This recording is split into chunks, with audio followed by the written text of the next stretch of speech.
pessoas elas comecem a aderir ao Evangelho, mas elas começam a sentir dificuldades, até mesmo pelo próprio planejamento do pastor Billy Graham.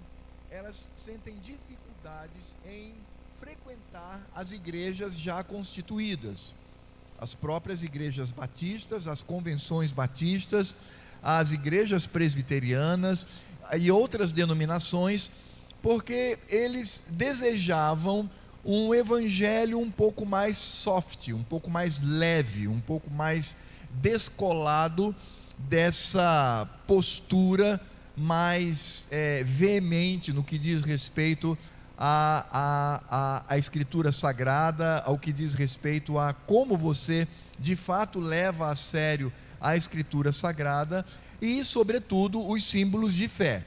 Então eles olhavam para isso como um tipo de impedimento para uma vida com Deus.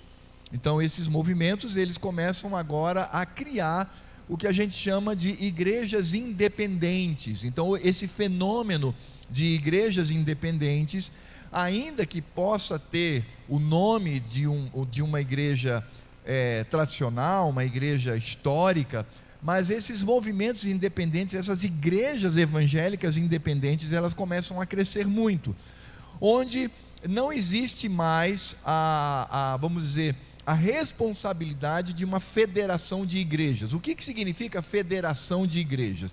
Significa dizer que nós temos aqui na nossa igreja local um conselho. O conselho é a autoridade sobre a igreja, mas acima do conselho existe um outro conselho que é a autoridade sobre este, que é o presbitério. E existe acima do presbitério uma autoridade sobre ele, que é o sínodo. E existe uma autoridade que é autoridade sobre todos os sínodos, que é o Supremo Concílio. Isso é o que nós chamamos de igrejas federadas. Elas estão ligadas a uma hierarquia de autoridade. Não significa dizer que o Supremo Concílio ele é mais santo ou demanda mais poder em si mesmo sobre os demais concílios, não, mas significa dizer um processo de submissão. E isso, eu diria para vocês que para mim como pastor, isso é uma bênção preciosa, porque eu sei que existem homens que são autoridade sobre a minha vida, e isso é extremamente necessário. Então essas igrejas independentes, o próprio nome já diz, elas rompem com isso, elas passam a ser um núcleo em si mesmo. Então a autoridade está ali. Então é o pastor, algumas lidam com o conselho, outros são congregacionais, mas a autoridade ela está ali. E na verdade, quando eles criam essas igrejas independentes, surgem alguns objetivos, que são os objetivos também trazidos pelo pastor Billy Graham. Quais são esses objetivos? Primeiro, uma comunicação direta na evangelização. Então o que eles queriam na verdade era romper com toda uma tradição de igreja e ao mesmo tempo tentar trazer um evangelho direto, numa linguagem que fosse direta e numa expressão corporal que fosse um pouco mais diretiva na pregação do evangelho. Eles também fazem uma prioridade nas mensagens, no conteúdo das mensagens, que são mensagens evangelísticas. Você vai encontrar igrejas, por exemplo, que todo domingo à noite só prega para os ímpios. Eles pregam mensagens evangelísticas. Eles não trazem mensagens que venham desafiar e trazer edificação para a igreja. Então o objetivo de fato é fazer com que essa mensagem, por isso que dizem, olha, traga o maior número de ímpios no culto de domingo, porque eles vão ouvir uma mensagem evangelística. Existe também um abandono do que nós chamamos de meticulosidade doutrinária, ou seja, ser meticuloso, não abrir brecha nem para a esquerda nem para a direita. O que de fato esse movimento ele vai de maneira muito embrionária, mas que depois vai culminar nesse evangelicalismo tardio, que é o que nós chamamos de pragmatismo. O pragmatismo é algo que tem de fato descaracterizado as igrejas.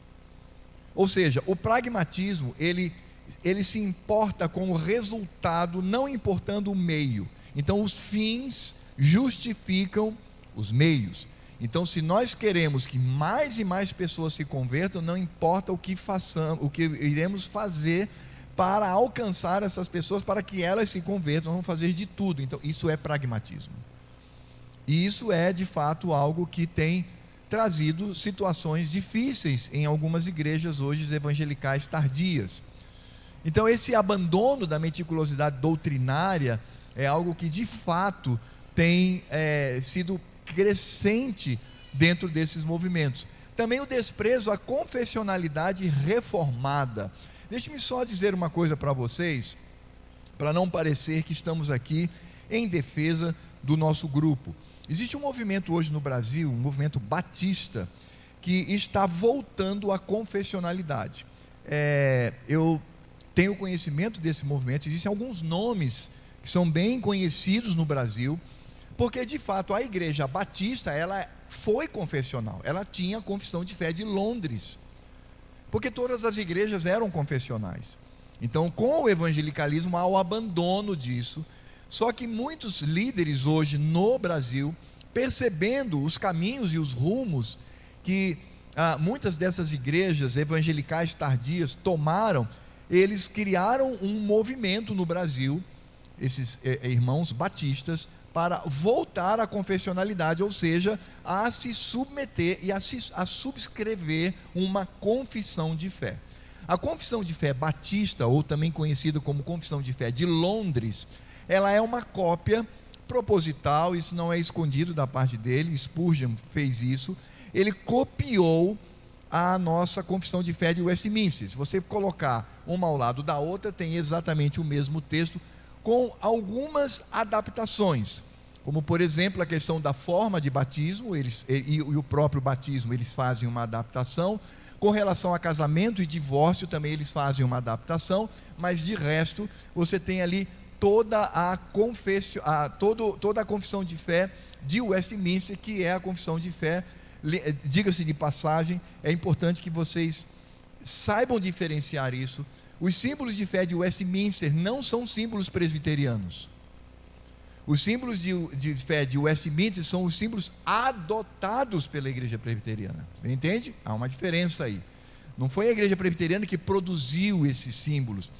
Esses símbolos foram adotados. Existem outros símbolos, irmãos, que nós também reconhecemos como fiéis, mas que nós não adotamos. Adotamos os de Westminster. E o outro aspecto também aqui é a liberdade litúrgica. O que nós temos aqui nessa fotografia é um culto dominical, onde todo o culto ele é tomado por uma apresentação de coral.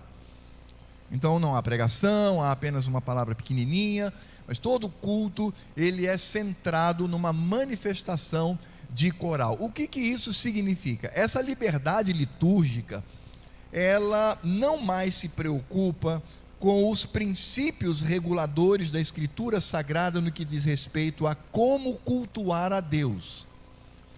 Eles vão dizer que isso é bobagem, isso aí é engessar, você está engessando, você está criando dificuldades para algo que pode de fato surgir do coração, de um coração sincero. E eu não duvido que de fato muitos desses movimentos sejam sinceros diante do Senhor, porém esses movimentos eles começam agora a trazer problemas. Deixe-me dar um exemplo aqui com relação a um culto onde todo ele é uma apresentação de coral. Vamos lá. A Escritura Sagrada nos fala e nos mostra desde o Velho Testamento que o culto é um diálogo. O culto é um diálogo entre o povo de Deus e o próprio Deus. É assim que acontece. E em meio a este diálogo, há um momento em que se torna um monólogo, porque o Senhor Deus vai falar e nós vamos apenas ouvir.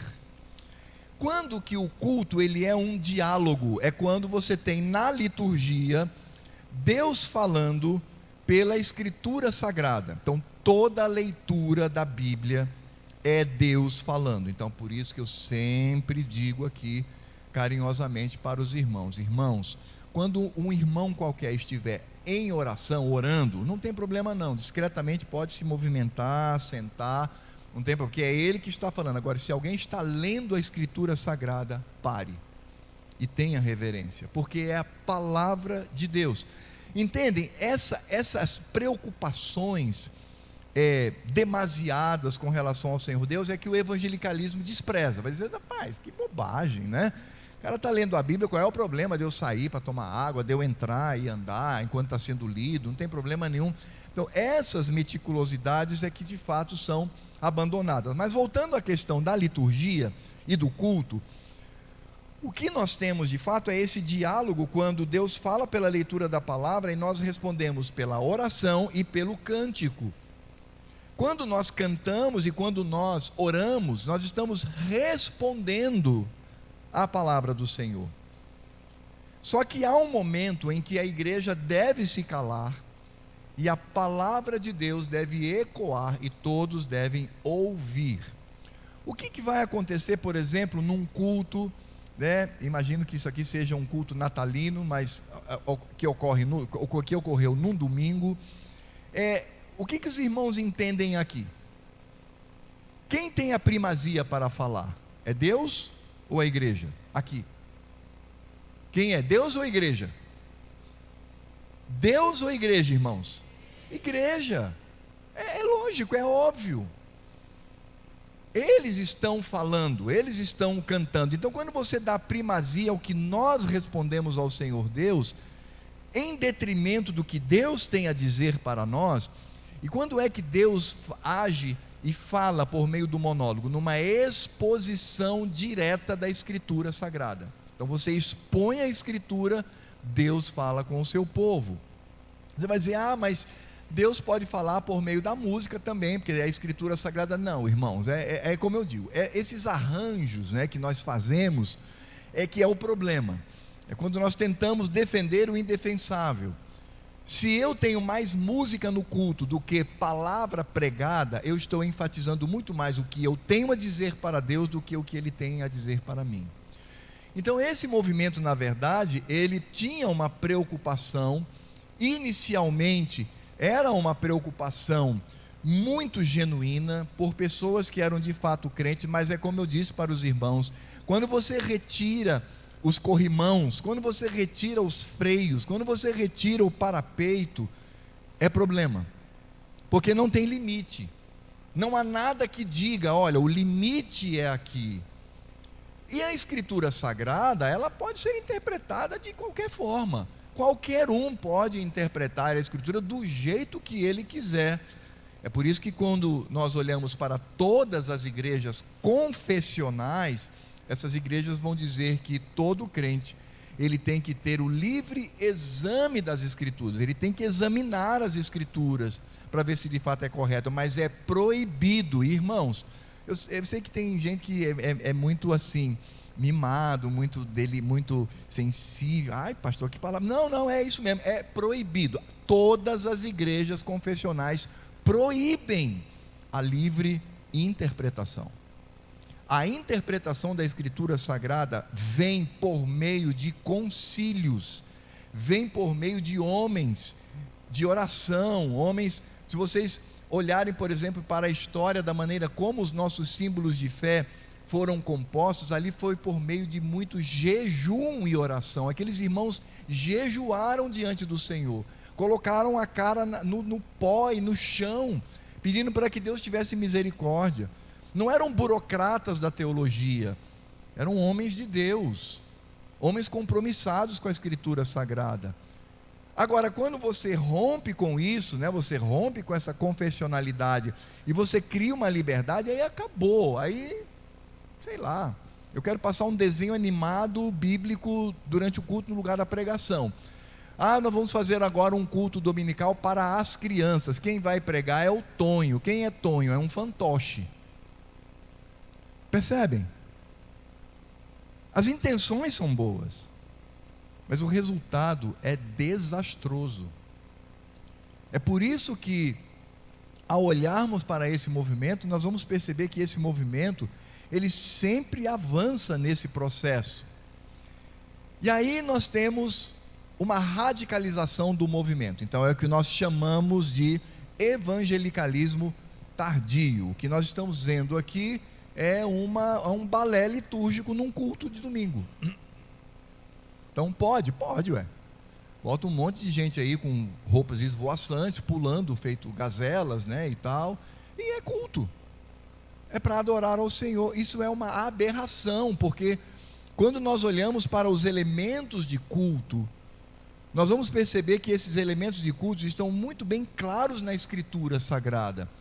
E esses elementos de culto, eles precisam ser vistos na visão do princípio do Velho Testamento, não na prática, porque a prática veterotestamentária, ou seja, as leis litúrgicas, elas de fato tinham uma manifestação que apontava para Cristo, como por exemplo, nos cultos solenes, um cordeiro era imolado. Por quê? Porque apontava para Cristo. O sacerdote, existia uma casta sacerdotal, onde ele tinha uma roupa que apontava para Cristo. Quando Cristo vem, tudo isso rui. Por isso que o culto agora é feito em espírito e em verdade. Então, mas você tem um princípio no Velho Testamento, você tem um princípio ali que está presente no Novo Testamento. Quando você pega, por exemplo, Paulo falando ali aos Coríntios, você vai perceber que os princípios que ele traz ali do culto, os princípios reguladores do culto, estão presentes nesses princípios no Velho Testamento, não na prática. A prática caiu, porque a prática apontava para Cristo, mas o princípio é o próprio Cristo. Por isso, quando Paulo diz que todo culto tem que ser feito com ordem e decência, as duas palavras que Paulo utiliza no grego, no original, eram palavras quase que de exclusividade militar. Então, se Paulo diz que nós devemos agir no culto como os militares agem diante dos seus superiores, o que Paulo está dizendo é que nós temos regras e que elas não podem ser rompidas. Existem princípios que não podem ser ultrapassados. Mas o problema é que, pastor, qual é o problema das nossas irmãs? O varão aqui, o rapaz aqui, que lindo, olha só que coisa maravilhosa. Qual é o problema disso no culto? Pois é, vai depender da sua visão de igreja, vai depender da sua visão de culto. O que é o culto para você? O que o culto representa? Por isso que eu acho que foi semana passada ou retrasada, não me lembro, que eu toquei um pouquinho sobre a questão do chamado culto infantil. Então nós já deixamos claro aqui que culto infantil é uma prática antibíblica. Então ela rompe com a Escritura Sagrada.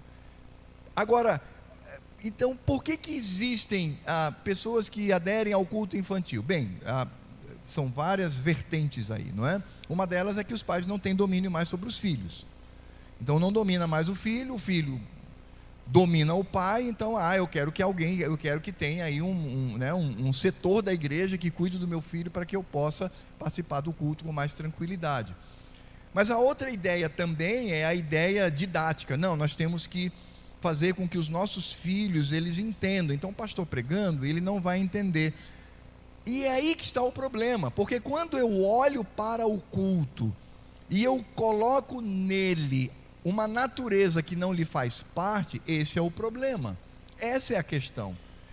Culto não é sala de aula, culto não é conferência, culto não é simpósio, culto é uma convocação de Deus para o seu povo, para um momento que, naquele instante, aponta para o passado, quando o Senhor Deus tinha comunhão com os nossos pais no santuário do Éden, e aponta para o futuro, quando nós teremos uma comunhão íntima, dialogal com o nosso Deus na eternidade. Culto é isto.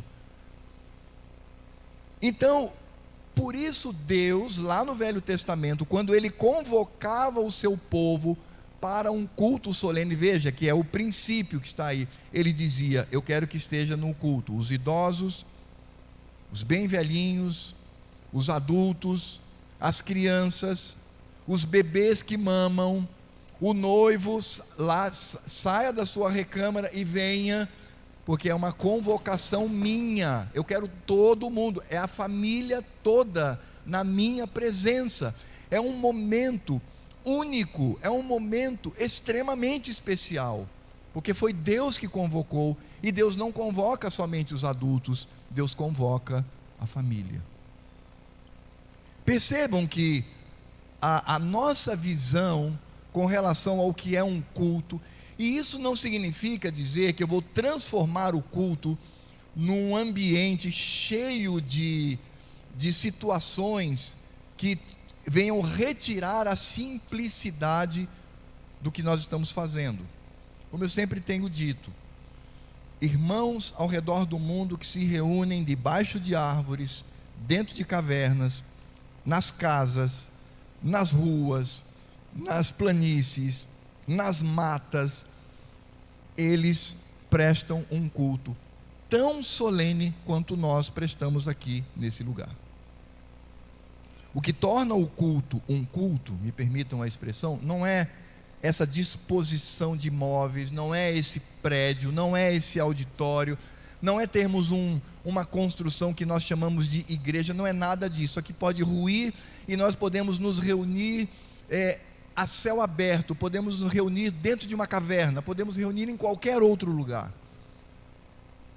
Porque onde está o povo de Deus convocado, ali está a presença especial do Senhor, e ali está o culto solene.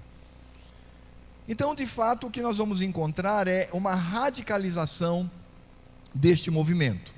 Então, primeiro, como eu já disse, é a inexistência da fronteira de culto e evento. Irmãos, isso aqui é um problemaço. Porque a mente evangelical, ela simplesmente faz uma mistura entre eventos da igreja e culto solene. Quer ver um exemplo? Já perceberam que todo evento da igreja, por exemplo, vamos jogar um futebol, a mocidade está organizando um futebol, antes, porém, tem que ter o quê? Tem que ter cântico, oração e meditação na Escritura Sagrada. Veja que eu não estou dizendo que isso é ruim, muito pelo contrário, isso é saudável. Mas o que eu quero dizer é que, em certa medida, você olha para aquele evento que é um futebol, onde esse futebol é como se nós estivéssemos prestando um culto solene ao nosso Deus.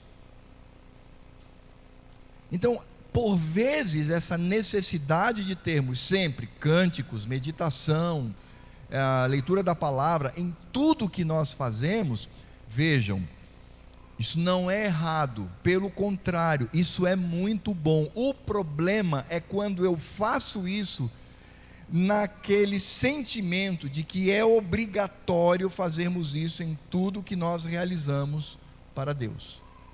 Por que que isso pode ser um problema na minha mente? Porque aí, se todo evento é um culto, então o culto também tem as características de um evento. Então o culto, ele deixa de ser algo singular, único, que é realizado num dia determinado, numa convocação determinada por Deus, e o culto passa a se igualar, por exemplo, à reunião de oração de quarta-feira. Aliás, eu sei que tem muita gente que fala, quarta-feira nós temos o culto de oração. Não, nós não temos um culto de oração, nós temos uma reunião de oração. Porque o culto nós prestamos hoje, no dia do Senhor. Então, quando você tem essa confusão entre o culto solene e os demais eventos da igreja, isso pode ser problema. Porque aí esse culto, no domingo, ele pode trazer características que não são bíblicas. Por quê? Porque eu simplesmente faço essa confusão. E quando eu faço essa confusão, eu terei, por exemplo, um balé, uma dança litúrgica, inventam até nomes bonitos, dança litúrgica, Então eu posso ter isso aqui, porque é um evento, não há problema nenhum. Eu posso, por exemplo, domingo é o dia das mães. Não, cara pálida, domingo é o dia do Senhor. Não impede que a gente faça uma comemoração para as mães. Nossa igreja faz, e faz questão de fazê-lo. Só que nós fazemos no sábado, onde temos toda a liberdade para prestar homenagens às nossas mães. Mesma coisa dia dos pais, mesma coisa dia da criança. Temos todo um cuidado. Mas domingo não é dia das mães, domingo não é dia dos pais, domingo não é dia da criança, domingo é o dia do Senhor. Percebem? Essas meticulosidades é que os evangelicais, sobretudo tardios, eles odeiam isso. Então qual é o problema de, por exemplo, no domingo, no dia das mães, eu ter um culto especial das mães? Não sei se vocês já viram isso, eu já vi igrejas que fazem isso, o culto especial das mães. Aí você tem jogral, poesias, a própria mensagem é voltada para as mães, tudo. Por quê? Porque o que enche o coração das pessoas naquele culto é a mãe e não Cristo. E isto é uma afronta ao Senhor. Esse cuidado é que de fato vai fazer com que eu não consiga diferenciar entre o culto que eu presto a Cristo, e Ele é o centro de tudo, para um evento. Como eu disse, também o abandono completo dos símbolos de fé, vistos obviamente como aquilo que engessa, descaso com o princípio regulador do culto. O princípio regulador do culto é algo que está na Bíblia. Por exemplo, existem os elementos de culto e existem as circunstâncias de culto. São duas coisas diferenciadas.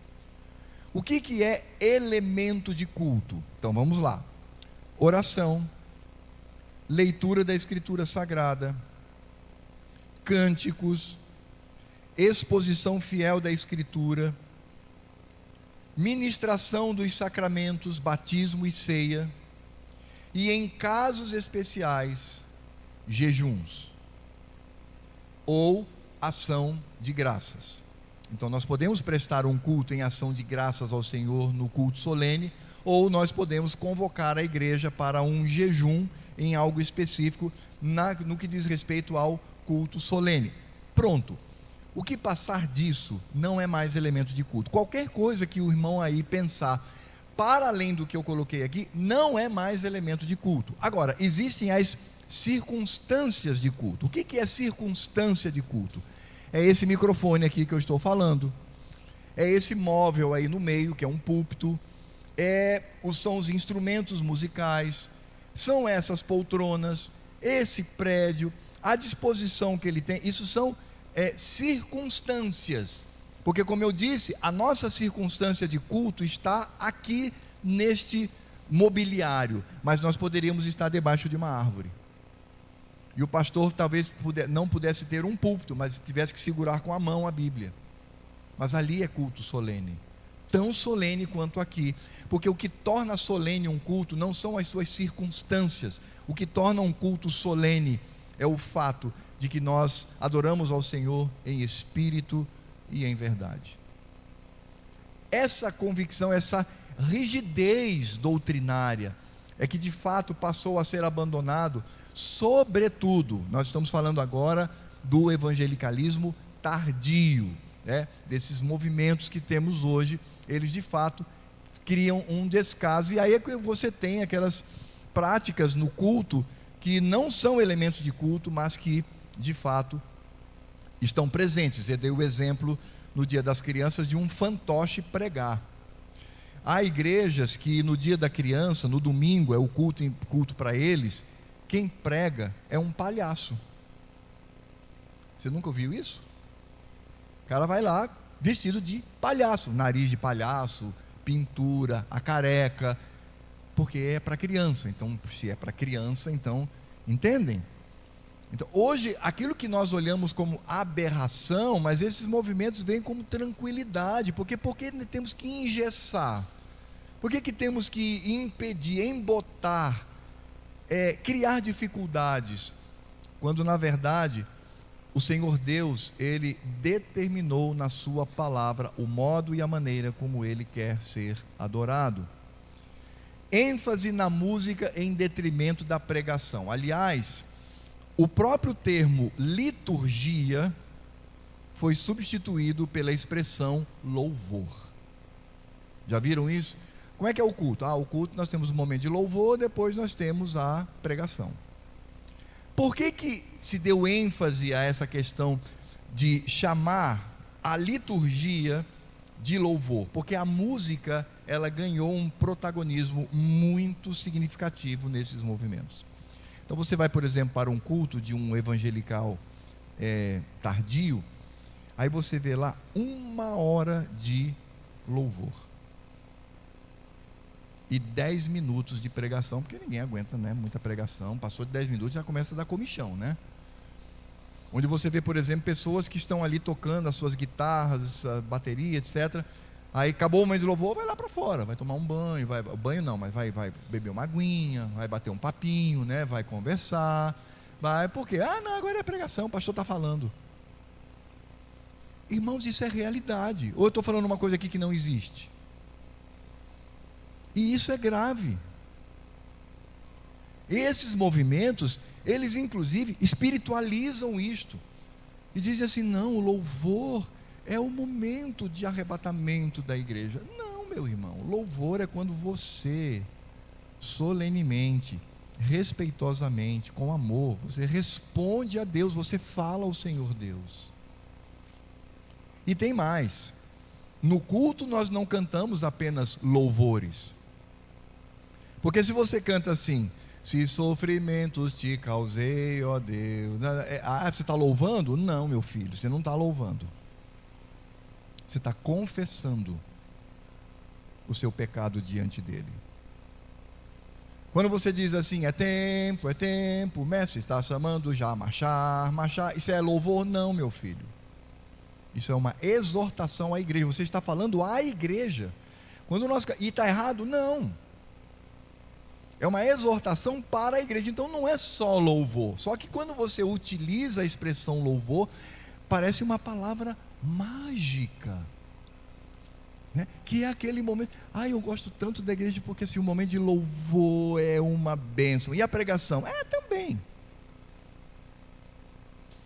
Esses movimentos, então, eles dão essa ênfase musical e em detrimento, essa é a palavra mesmo, em detrimento da pregação. Então um pastor nesses lugares pregar 30 minutos é um assinte. Se ele pregar 45 minutos, ele tem que ser chamado a atenção. Se ele pregar 1 hora, ele tem que ser substituído. E simplesmente a ênfase não é naquilo que Deus nos fala, mas simplesmente naquilo que eu falo para o Senhor. E existe também a falta, isso aqui, irmão, isso aqui é doloroso demais, que é a falta da ênfase cristocêntrica. Quando você ouve o sermão dessas igrejas evangelicais tardias, eles falam de tudo, eles centralizam tudo, menos Cristo. Você não ouve de Cristo, você não sai com o seu coração repleto da presença de Cristo, da obra de Cristo, da atuação de Cristo. Os sermões, eles têm 2 características: ou ele é apenas evangelístico, e aí o objetivo é a conversão, e aí você tem alguns métodos que são utilizados, né? Que são métodos estranhos às igrejas confessionais, como por exemplo o apelo. Eu me lembro que há muitos anos um querido irmão veio aqui a nós, viu o culto, depois falou assim: pastor, por que você não faz apelo? Eu falei: e por que teria que fazê-lo? Não, pastor, porque aí a pessoa, ela é incentivada. Eu falei: não, eu prefiro que o Espírito Santo incentive, prefiro que Deus faça isto. É como aconteceu na Inglaterra, um grande pregador, ele faleceu, ele foi substituído por um outro pregador. E aí o pregador, ele inventou o apelo, né? Depois do culto: meus irmãos, quem quer aqui, né, entregar a vida a Jesus, quem quer se consagrar, levante a mão, vem à frente e tal. E um presbítero daquela igreja estranhou aquilo e foi falar com o jovem pastor. Falou: pastor, o que é isso que o senhor faz aí? Você fica apelando as pessoas e tal, qual é o objetivo? Ele disse: meu irmão, é porque é o seguinte, quando eu termino a pregação, eu aproveito, né, o fogo do Espírito, né, ali, aquele momento, aquela chama, aproveitando para que a pessoa ela venha, se arrependa e peça a misericórdia do Senhor. Aí aquele presbítero, em tom de lamento, falou assim: pois é, no pastor anterior, esse fogo durava até segunda-feira, quando o gabinete dele estava cheio de gente para ser aconselhado por causa do sermão. Então veja que a ideia, não é, essa falta de ênfase cristocêntrica também faz com que os sermões eles sejam apenas moralistas. Uma vez eu ouvi um sermão numa reunião da executiva do Supremo Conselho. Sim, porque tem muito pastor presbiteriano que é evangelical tardio, meus irmãos, não se engane não, viu? Como sempre tenho dito, a defesa aqui não é da denominação, a defesa aqui é da Escritura Sagrada. Eu fui numa reunião onde um pastor foi pregar e ele expôs a vida de José do Egito, expôs, etc, etc, etc. É aquilo, né?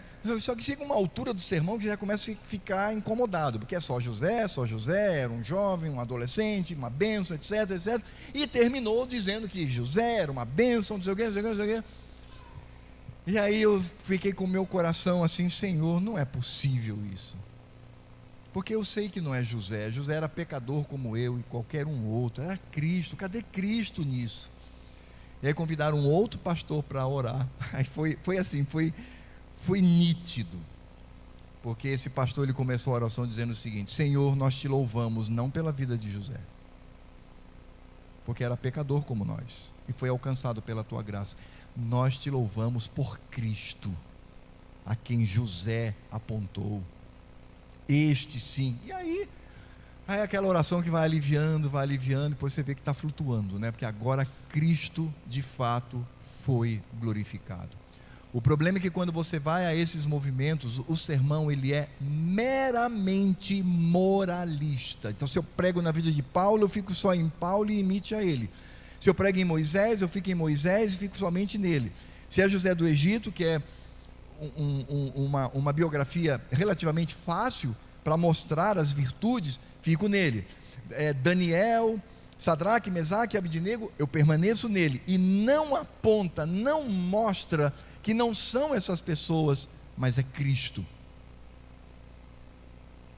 Então, quando eu estou numa igreja onde a pregação ela não me apresenta Cristo como a base, como a solidez, como aquele a quem eu devo concentrar a minha visão, quando eu não prego a Cristo, aquele de quem as testemunhas, de quem as Escrituras testificam, isto é problema. E às vezes existem igrejas que passa domingo e entra domingo, e os crentes, eles não são expostos a Cristo. Todo o culto deve ser cristocêntrico. Por isso não existe culto das mães, culto dos pais, culto das crianças, culto, seja lá o que for, é Cristo. Cristo é o centro, o dia é dele, a memória nos leva à ressurreição de Cristo e nos enchemos do Espírito Santo de Deus, glorificando o Filho e assim alegrando o Pai. Infelizmente esses movimentos são movimentos que têm engraçado nas igrejas.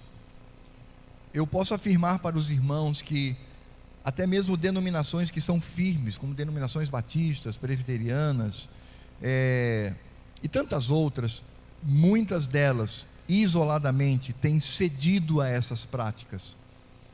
E como eu disse para os irmãos, o que de fato rege estes movimentos é o que nós chamamos de pragmatismo.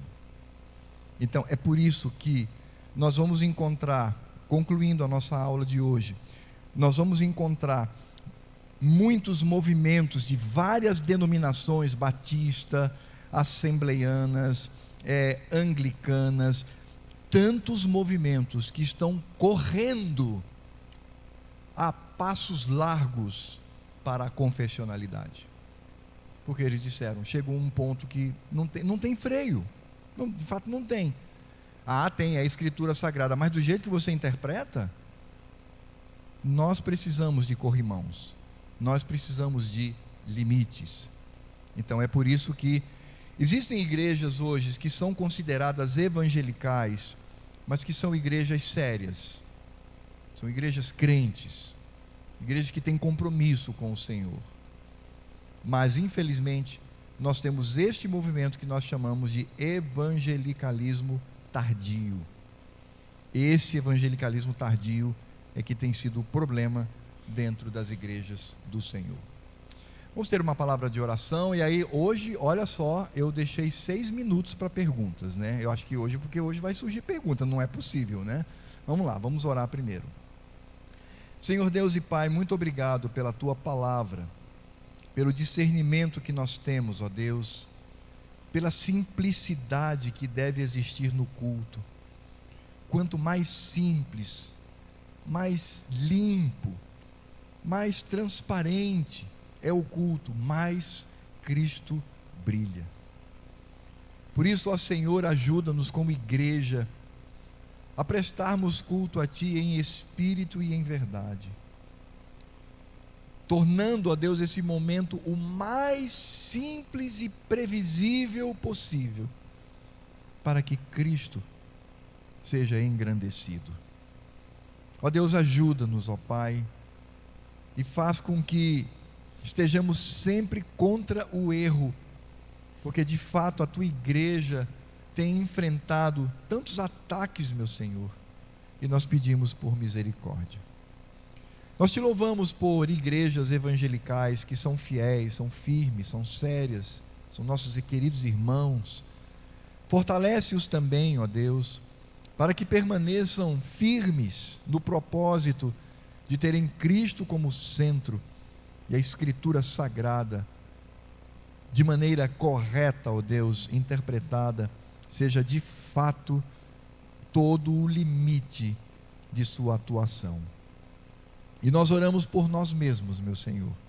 Não permita que nos desviemos para a esquerda ou para a direita, mas que sejamos firmes no Senhor, meticulosos, ó Senhor, rígidos e radicais em cumprir a vontade de Teu Filho.